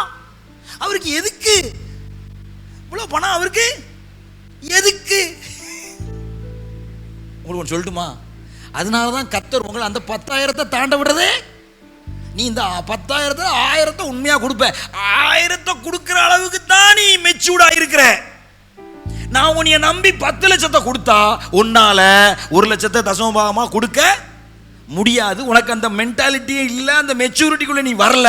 அதனால உனக்கு 10 லட்சம் நோ அப்படின்னு இன்னைக்கு வரைக்கும் மடைய அடைச்சி வச்சிருக்காரு. நிறைய பேர் கையில் ஏன் 10 லட்சம் வரலங்கிறீங்க? உங்க மனசு 1,00,000 ரூபா கொடுக்கிற அளவுக்கு இன்னும் என்ன ஆகல? மெச்சூர்ட் ஆகல.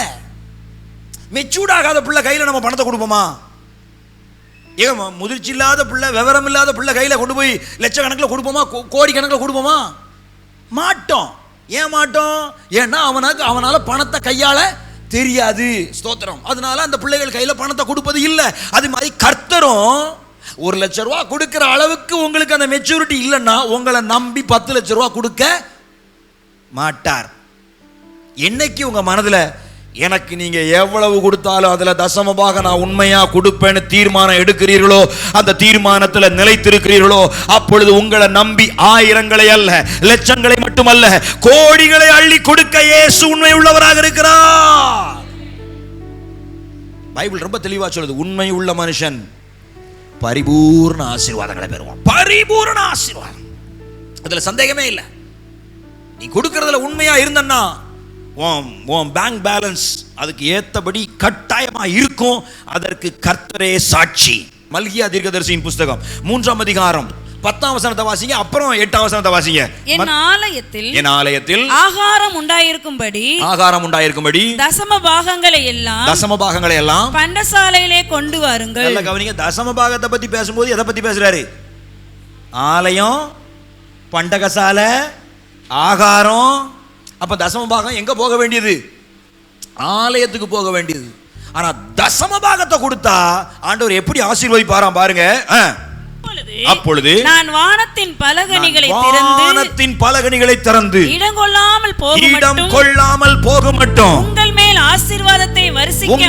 ஆசீர்வாதத்தை வர்ஷிக்க பண்ணுவேனோ இல்லையோ என்று அதனால் என்னை நீ தசம பாகத்தை கொடுக்கிறதினால் என்னை சோதித்து பாருங்கள் என்றார். அல்லேலூயா. ஆமா, ஆலயத்துல தசம பாகத்தை விதைக்கும் போது வானத்தின் பலகணிகளை என்ன செய்வாராம்? கத்த திறப்பாராம். என்ன ஒரு ஆசீர்வாதம்! ஆபிரகாமின் ஆசீர்வாதத்துக்கு வானம் திறக்கப்பட்டது. இயேசு ஞானஸ்நானம் எடுக்கும்போது வானம் திறக்கப்பட்டது. நான் சொல்றேன், தசம பாகம் கொடுக்கும் போது உங்களுக்காக ஒரு வானம் திறக்கப்படுகிறது. நான் ஜெபிச்ச ஜெபமெல்லாம் வீணா போகவில்லை. நான் விதைச்ச விதையெல்லாம் தரிசா மாறவில்லை. எனக்கு பாட்டெல்லாம் பாடி பிரசங்கம் பண்ண ஆசை தான். மணி வேகமாக போயிட்டு இருக்குது. இன்னும் நிறைய பகுதிகள் இருக்குது. திருவிருந்த ஆராதனை இருக்குது. ஸ்தோத்திரம். நான் என்னுடைய வார்த்தையை சுருக்குகிறேன். ஸ்தோத்திரம். Very simple. கண்டவர்களும் கண்டதை யூடியூப்ல போதிக்கிறாங்கன்னு கேட்டு உங்க வாழ்க்கையை கெடுத்துக்காதீங்க. பிசாசு உங்க ஆசீர்வாதத்தை கெடுத்து போடுவதற்கு இடம் கொடுக்காதீங்க. நான் என் சுய லாபத்துக்காக பேசல. கர்த்தர் அறிவார். நீங்க எந்த சபைக்கு போறீங்களோ அந்த சபைக்கு தசம பாகத்தை கொடுங்க. சுமதி சிஸ்டர் சில காலம் திருச்சியில் வாழ்ந்தீங்க. அப்போ நான் உங்களுக்கு ஒன்று சொன்னேன், ஞாபகம் இருக்கா? அவங்க வந்து தசம பாகத்தை நம்ம சபைக்கு தான் அனுப்புவேன்னு சொன்னாங்க. நான் சொன்னேன், இல்லை, நீங்கள் அங்கே தானே திருவந்தெடுக்கீங்க, அந்த சபையிலேயே தசம பாகத்தை கொடுங்க. நான் சொன்னேன்னா இல்லையா? நான் ஒரு நீதிமான். நான் பண விஷயத்தில் இன்னைக்கு வரைக்கும் உண்மையாக இருக்கிறேன். ஸ்தோத்திரம். அதை கர்த்தர் அறிவார். கர்த்தர் அதற்கு சாட்சியாக இருக்கிறார்.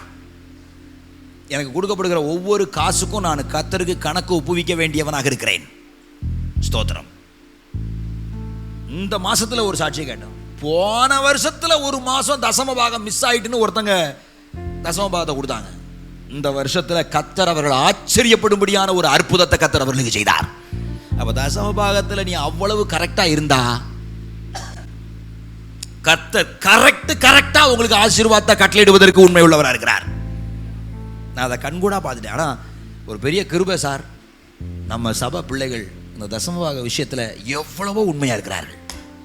நான் மற்ற சபைகளோட கம்பேர் பண்ணி பார்த்து சொல்கிறேன், நம்முடைய சபையின் பிள்ளைகள் இந்த தசமபாக விஷயத்தில் அவ்வளவு உண்மை, முடிஞ்ச வரைக்கும் முக்கி திக்கி உண்மையாக இருக்க பிரயாசப்படுறாங்க. நான் நினைக்கிறேன், ஒருவேளை நான் அப்படி இருக்கிறதுனால நீங்களும் அப்படி இருக்கீங்கன்னு நான் நினைக்கிறேன். இப்போ நாமத்த பிள்ளைகள் எப்படி இருப்பீங்க? ஆமாம், உங்களுடைய தசம பாகங்களிலே உங்களுக்கு இருக்கிற உண்மையை குறித்து நான் மெச்சிக்கொள்கிறேன். அதற்காய் கர்த்தருக்கு ஸ்தோத்திரம். நீங்கள் உங்கள் தசம பாகத்தில் உண்மையாயிருக்க இன்னும் பிரயாசப்படுங்கள். சிலர்லாம் அவனோட கணக்கு வச்சுருக்காங்க. மாதம் இந்த 100 ரூபா சீட்டு போடுற மாதிரி மாதம் அந்த தசமபாக கவர் எடுத்து பார்த்தா மாதம் சீட்டுகள் 100 இருக்கும்ல, 500 இருக்கும்ல, 1000 இருக்கும்.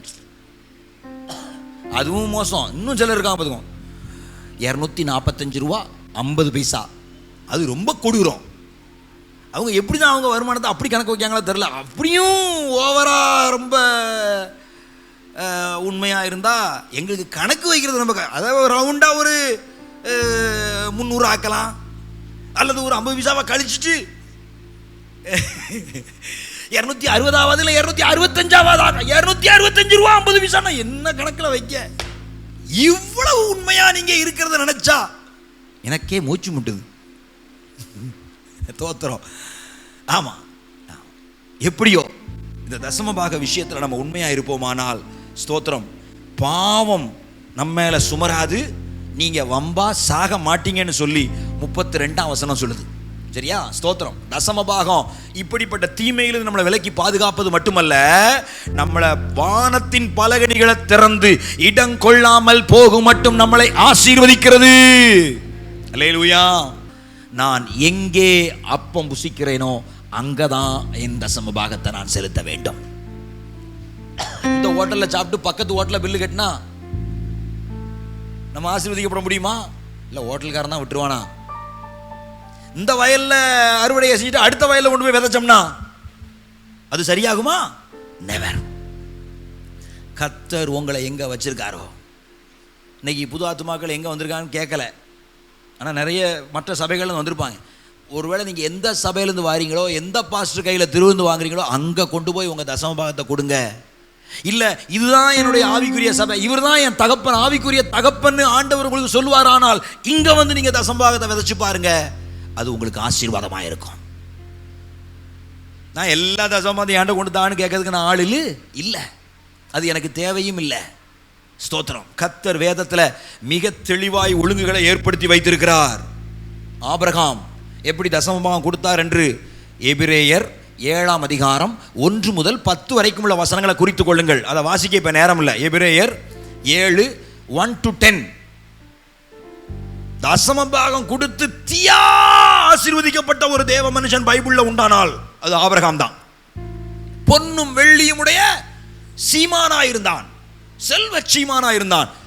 அதனுடைய ரகசியம் ஆபிரகாம் தசமபாகம் விதைத்தான். நீங்களும் அப்படி ஆசீர்வதிக்கப்படுவதற்கு எபிரேயர் 7 1 முதல் 10 வரைக்கும் உள்ள வசனங்களை வாசித்து பாருங்க. இங்க பாருங்க, நான் இன்னைக்கு பேசிக்கிட்டு இருக்கிறது உங்க முழு வாழ்க்கைக்கும் ஆசீர்வதிக்கப்படுவதற்கான ரகசியத்தை சொல்லிட்டு இருக்கேன். இந்த பிரசங்கத்தை ஒருத்தி சரியா கேட்டான்னா அவ கோடீஸ்வரி. ஆமா, அவன் கஷ்டப்படுறதுக்கு வாய்ப்பே இல்ல. இந்த பிரசங்கத்தை ஒருத்தன் சரியா கேட்டு கீழ்ப்படிஞ்சான்னு வச்சுக்கோங்களேன், பணத்தினால ஒருத்திக்கு பிரச்சனைங்கிறது கிடையவே கிடையாது, கிடையவே கிடையாது. நம்ம கர்த்தருக்கு உண்மையா பண விஷயத்துல இருக்கிறபடினால இந்த ஆலயம் இடிந்து விழுந்தது. இதுல நிக்க முடியாத நிலைமையில 14 அடி உயரத்துல தண்ணி போய் முழு ஆலயத்தையும் வாரிக்கொண்டு போனது. 7 மாசத்துல 71 லட்சம் எங்க இருந்து வந்ததுன்னு தெரியாது. கர்த்தர் மகிமையா இந்த ஆலயத்தை நமக்கு கட்டி கொடுத்ததனுடைய ரகசியம் என்ன தெரியுமா? நாம ஏற்கனவே விதைச்சு போட்டிருந்தோம். ஒரு தேவை என்று வரும்போது அதை அறுத்தெடுப்பதற்கு கர்த்தர் நமக்கு உதவி செய்தார். நமக்கு நெருக்கம் வரலையே. எவ்வளோ பேர் ஆலயத்தை கட்டுறதுக்கு எவ்வளோ கஷ்டப்படுறாங்களே, ஏன் நமக்கு அந்த கஷ்டம் வரல? ஏன்னா நம்ம ஆல்ரெடி என்ன பண்ணி போட்டிருந்தோம்? விதைச்சு போட்டிருந்தோம். நமக்கு ஒரு தேவைன்னு வரும்போது அதை அறுத்தெடுப்பதற்கு ஆண்டவர் கிருபை செய்தார். உண்மையாய் விதைப்பது தசமபாகம். தசமபாகத்துல உண்மையாய் இருந்தா, ஸ்தோத்திரம், உங்களுக்கு ஒரு நெருக்கம்னு வந்தா அங்க ஆண்டவர் ஏதோ ஒரு வழியில உங்க தேவைகள் அனைத்தையும் சந்திக்கும்படியான அற்புதங்களை செய்வார். அல்லேலூயா. கடைசியாக விசுவாசத்துல விதைக்கிறவர்கள், இவங்க தான்ப்பா கிரேட்டு. இவங்க கொஞ்சம் வித்தியாசமான ஆட்கள் தான். விதைச்சா முளைப்பதற்கு வழியே இல்லை, ஆனாலும் பிப்ரவரி மாதம் வாக்குத்தத்தத்தை நான் என்ன செய்வேன்? விசுவாசிப்பேன். என்ன வாக்குத்தத்தம்? பூமி உள்ள நாளளவும் விதைப்பும் அறுப்பும் ஒழிவதில்லைன்னு வாக்குத்தத்தம் கொடுத்தாரே.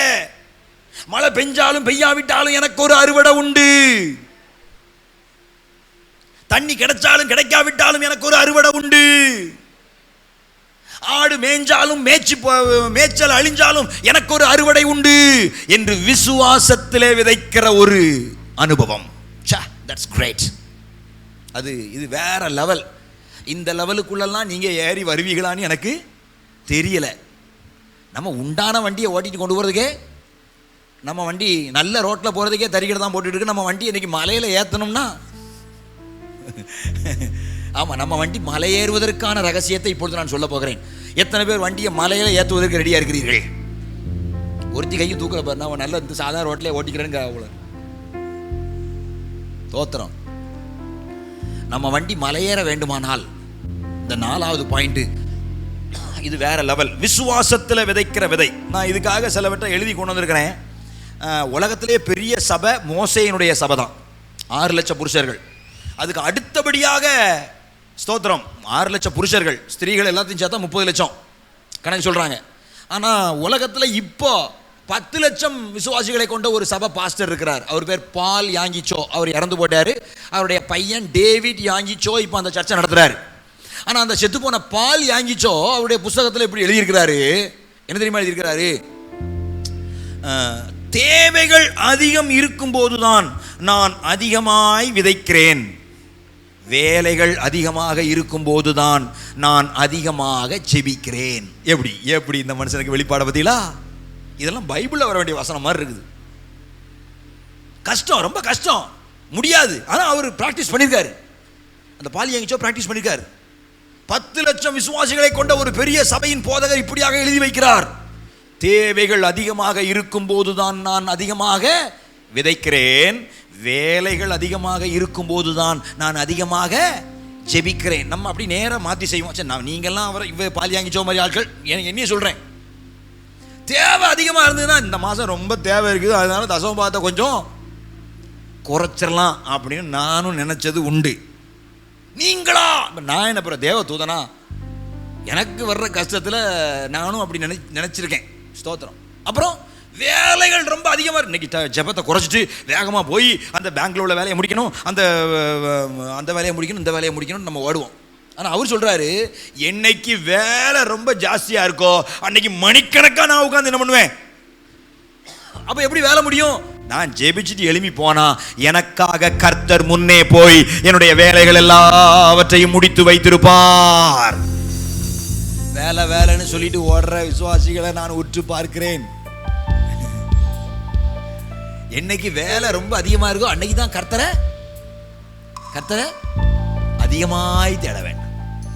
எந்த மாசம் தேவை அதிகமா இருக்கோ அந்த மாசம் நீங்க விதைக்கீங்க பாருங்க, அதுதான் விசுவாசத்துல விதைக்கிற விதை. அல்லேலூயா. ஆமா, விசுவாசத்துல விதைப்பதுனா என்ன தெரியுமா? பைபிள் சொல்லுது. ஆதியாகமத்தின் புத்தகம் 26ஆம் அதிகாரம் 12ஆம் வசனத்தை வாசிங்க பாப்போம். 12:13. ஈசாக்கு 26:12. ஈசாக்கு அந்த தேசத்தில் விதை விதைத்தான். ஈசாக்கு அந்த தேசத்துல விதை விதைத்தான். கர்த்தர் அவனை ஆசீர்வதித்ததினால் அந்த வருஷத்தில் 100 மடங்கு பலன் அடைந்தான். 100 மடங்கு பலன் அடைந்தான். அவன் ஐஸ்வர்யவானாகி வர வர விருத்தி அடைந்து மகா பெரியவனானான். அல்லேலூயா. எந்த டைம்ல இதை விதைச்சான் தெரியுமா? அதே 26ஆம் அதிகாரம் 1ஆம் வசனத்தை வாசிங்க. நாட்களில் உண்டான பஞ்சத்தை அல்லாமல், ஆபிரகாம் நாட்களில் உண்டான பஞ்சத்தை அல்லாமல் பின்னும் ஒரு பஞ்சம் ஈசாக்கின் நாட்களில் பின்னும் ஒரு பஞ்சம் என்ன செய்து உண்டாயிற்று. அப்போ எந்த காலத்துல ஈசாக்கு விதைக்கிறாரு? பஞ்ச காலத்துல எவனாவது விதைப்பானா? மழையே இல்லை, தண்ணியே இல்லை, முளைச்சதெல்லாம் கருகி போய் நிக்குது. இப்படியாப்பட்ட நிலைமையில ஒருத்தனால விதைக்க முடியுமா? அப்படி ஒருத்தன் விதைச்சான்னா அவன் தான் விசுவாசத்துல விதைக்கிறவன். அல்லேலூயா. அதான் சொல்லிட்டோம்ல, இந்த 4வது லெவல்லாம் நம்ம ஏறி வர்றது ரொம்ப கஷ்டம்.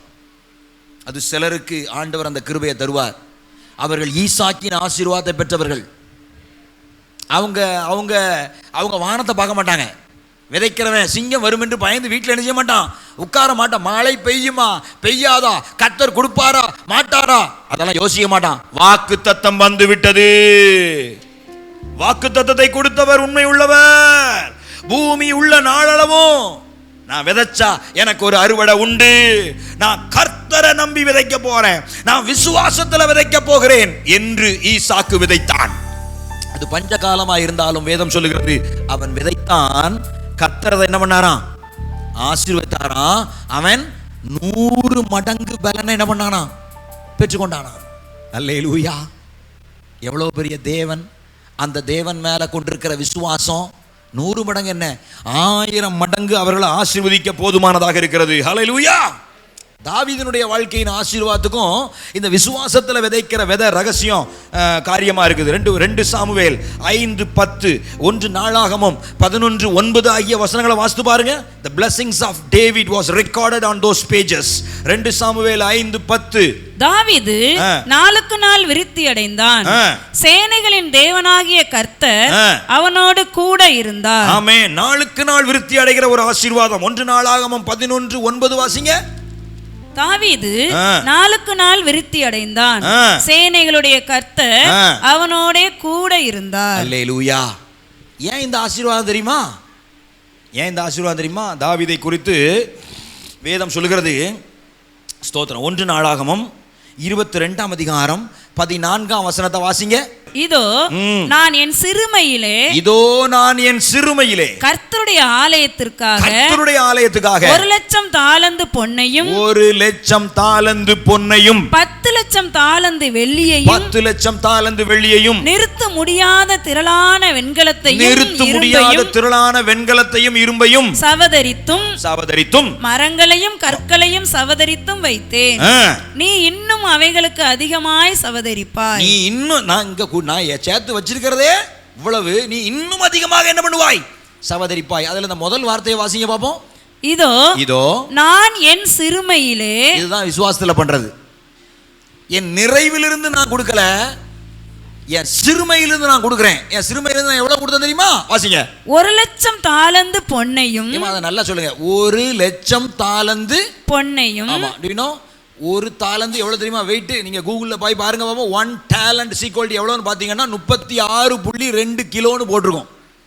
நீங்கள் கூகுளில் சர்ச் போய் உடனே கூகுளில் சர்ச் பண்ணாதீங்க, கவனிங்க.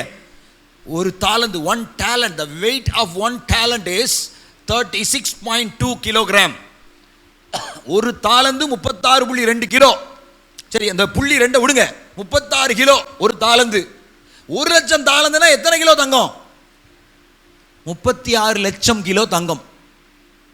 இந்த புள்ளி 2 செய்கூலிய சேதாரமாக விட்டுருங்க.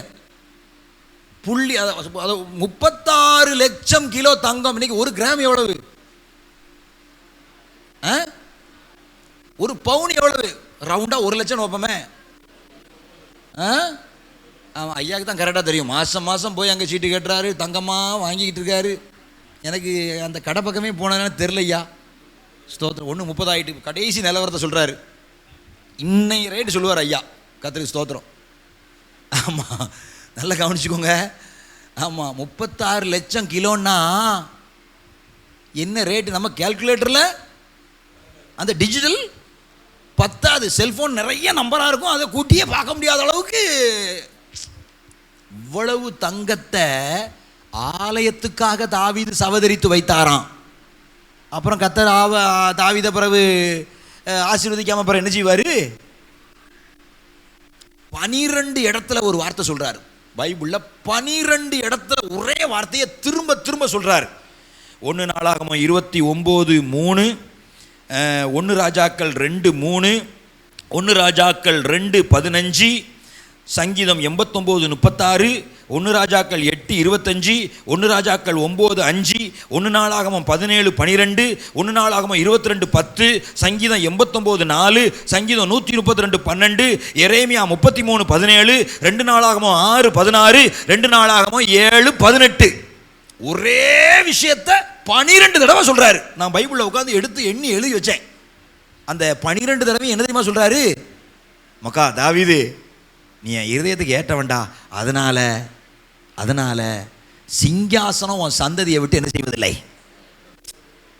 உனக்கப்புறம் உன் பிள்ளை, உனக்கப்புறம் உன் பிள்ளை, உனக்கப்புறம் உன் பிள்ளை, இந்த சிங்காசனம் உங்களுக்கே டோட்டலா நான் பட்டா எழுதி கொடுத்தோம்டா அப்படின்னு சொல்ற அளவுக்கு கர்த்தர் தாவீதினுடைய சந்ததியை ஆசீர்வதித்ததற்கான காரணம், கர்த்தருக்கு பார்வையில தாவீது தன் சிறுமையில ஆண்டவருக்கு அள்ளி கொடுத்துட்டான். நீங்கள் நினைக்கிய நான் ஏதாவது 4 காசு என் பிள்ளைக்கு சேர்த்து வச்சாதானே என் பிள்ளை பிழைக்கும். நீ சேர்த்து வச்ச காசில் உன் பிள்ளைக்கு ஒரு நாள் கூட செலவுக்கு பத்துமான்னு தெரியல. ஆனால் கர்த்தருடைய ஆலயத்தில் இன்வெஸ்ட் பண்ணி வைத்தான் தாவீது. அவன் புத்திமானாய் நடந்து கொண்டான். நான் கர்த்தருடைய ஆலயத்தில் இன்வெஸ்ட் பண்ணா என் சந்ததியை கர்த்தர் பார்த்து கொள்வாருங்கிற நம்பிக்கையில தன்னுடைய செல்வம், பலன், பணம், சொத்து எல்லாவற்றையும் தன்னை வருத்தி தன் சிறுமையிலே தேவனுடைய ஆலயத்தில் கொண்டு விதைச்சான் பாருங்க அந்த தாவீது. கர்த்தர் சொல்றாரு, உன் பிள்ளைகளுக்கு தான்ப்பா அந்த சிங்காசனம், உன் பிள்ளைகளுக்கு தான்ப்பா அந்த அரசாட்சி, உன் சந்ததி தான் இந்த இஸ்ரவேலை, இந்த யூதாவை தலைமுறை தலைமுறையாய் ஆளுகை செய்வார்கள். இதுதாங்க விசுவாசத்துல கர்த்தரை நம்பி விதைப்பது. அல்லேலூயா. இன்னைக்கு நிறைய பேருக்குள்ள நான் வேலை செஞ்சா தானே பாச சாப்பிட முடியும். ஆமா, கடைசி வரைக்கும் நீ வேலை செஞ்சு தான் நீ சாப்பிட போற. ஐபிஎஸ் விசுவாசி தெரிஞ்சோ தெரியாமலோ அந்த வார்த்தையை சொல்லிடாத. நான் வேலை செஞ்சால் தானே சாப்பிட முடியும். சை, மிக கேவலமான ஒரு வார்த்தையாக நான் அந்த வார்த்தையை கருதுகிறேன். வெள்ளரி, நீங்க அறிக்கை பண்ணணும், நான் வேலை செய்யறதுல சாப்பிடல, கர்த்தர் கொடுக்கறதுனால சாப்பிட்றேன்னு சொல்லி பாரு. அவர் ஒரு நாள் உன்னை பசியினால வருந்த விடார். நீ வேலை செஞ்சாலும் சாப்பிடுவ, நீ வேலை செய்யாட்டாலும் சாப்பிடுவ. நான் கர்த்தரை நம்பி சாப்பிட்றேன்னு சொல்லி பாரு. இல்லை நான் வேலை செஞ்சால் தானே சாப்பிட முடியும், நீ வேலை செஞ்சு தான் சாப்பிடுவேன். அதான் உன் தலையெழுத்து. நான் சொல்றது எத்தனை பேருக்கு புரியுது? நாம வேலை செஞ்சு சாப்பிட அழைக்கப்படலை, கர்த்தரை நம்பி பிழைக்கவும் கர்த்தரை சார்ந்து செழிக்கவும் தேவனால் அழைக்கப்பட்டிருக்கிறோம் சொல்றவங்க கை உயர்த்தி ஒரு அல்லேலூயா சொல்லுங்க. அல்லேலூயா, அல்லேலூயா. நான் ஜெபிச்ச ஜெபமெல்லாம் வீணா போகவில்லை, நான் விதைச்ச விதையெல்லாம். 2 நாளாகமம் 31 அதிகாரம் நான் கண்டுபிடிச்சேன்னு நினைக்கிறேன். 2 நாளாகமம் துறை அது வாசிப்பா. 2 நாளாகமம் 31 அதிகாரம் 4, 5, 6, 7 வாசி, நம்ம முடிச்சிருவோம். 2 நாளாகமம் 31 4, 5, 6, 7 வாசிங்க பாப்போம், முடிச்சிருவோம். ஆசாரியர் 3ஆம் மாதத்தில் குவியல் செய்ய தொடங்கி 3ஆம் மாதத்திலே, அதுக்கு முந்தின வசனத்தை வாசிங்க. யூதாவின் பட்டணங்களில் குடியிருந்த இஸ்ரவேல் புத்திரரும் யூதா புத்திரரும் மாடுகளிலும் ஆடுகளிலும் தசம பாகத்தையும் தங்கள் தேவனாகிய கர்த்தருக்கு பரிசுத்தம் பண்ணப்பட்டவைகளில் தசம பாகத்தையும் கொண்டு வந்து குவியல் குவியலாக வைத்தார்கள். இது 2ஆம் மாசத்துல நடக்குது. குவியல் குவியலாக வைத்தார்கள். 3ஆம் மாதத்தில் குவியல் செய்ய தொடங்கி 3ஆம் மாதத்திலே குவியல் செய்ய தொடங்கி 7ஆம் மாதத்தில் முடித்தார்கள். 7ஆம் மாதத்திலே முடித்தார்கள். அல்லேலூயா. 3ஆம் மாசத்துல நம்ம ஆரம்பிப்போமா குவியல் செய்ய தொடங்கி? ஆமா, 3ஆம் மாதம். ஒருவேளை இன்னைக்கு 1ஆம் தேதி மாதிரியே மார்ச் மாசமும் 1ஆம் தேதி வாக்குத்தத்த ஆராதனை ஞாயிற்றுக்கிழமை. நீங்க ஒரு தீர்மானம் எடுக்கணும். ஸ்தோத்திரம். தாவீது கேட்பார். அந்த தாவீது ஒரு காரியம் கேட்பார். ஸ்தோத்திரம். என்ன காரியம் தெரியுமா கேட்பாரு? நீங்க யார்? அப்படி தாவீது எல்லாத்தையும் அள்ளி கொடுத்துட்டு 1 நாளாகமம் 29 5 வாசித்துருங்க. 1 நாளாகமம் 29 5 வாசித்துருங்க.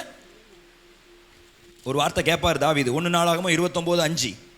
இப்போதும் உங்களில் இன்றைய தினம் கர்த்தருக்கு தன் கை காணிக்கைகளை செலுத்த மனப்பூர்வமானவர்கள் யார் என்றார். உங்களில் அந்த 3ஆவது மாதத்துல விதைக்க போகிற அந்த விதைப்பின் காணிக்கையை செலுத்த போகிறது யார் என்றான். இன்னைக்கு அதே மாதிரி நானும் உங்களை பார்த்து தாவீதை மாதிரி கேட்கிறேன். நாங்கள் கர்த்தருக்காக விதைக்கிறோம், உங்களில் விதை காணிக்கையை செலுத்த போகிறது யார்? நான் செலுத்துகிறேன்னு சொல்வீங்கன்னா முழங்கால் படியிடுங்க. நீங்க விதைக்கிறது எல்லாவற்றையும் திரளாய் அறுக்க கர்த்தர் உங்களுக்கு உதவி செய்வாராக. இன்னைக்கு நீங்க விதைக்க வேண்டாம், பட் விதைப்பதற்கு ஒரு தீர்மானம் எடுக்க வேண்டும். பைபிள் ரொம்ப தெளிவா சொல்லுது, அவர் விதைக்கிறவனுக்கு விதையை கொடுக்கிறவர், அவர் புசிக்கிறவனுக்கு ஆகாரத்தை கொடுக்கிற தெய்வம். நீங்க விதைக்கணும்னு தீர்மானம் எடுப்பீங்கன்னா, நீங்க எவ்வளவு தீர்மானம் எடுக்கிறீங்களோ அந்த தீர்மானத்தின்படியே விதைப்பதற்கு அவர் உங்களை பலப்படுத்துகிற தேவனாக இருக்கிறார். அவர் உங்களை பார்த்து கேட்கிறாரு, இந்த விதையை விதைப்பதற்கு தீர்மானம் எடுக்கிறவன் யார்? ஹல்லேலூயா. where heaven draws near, forces of praise casting out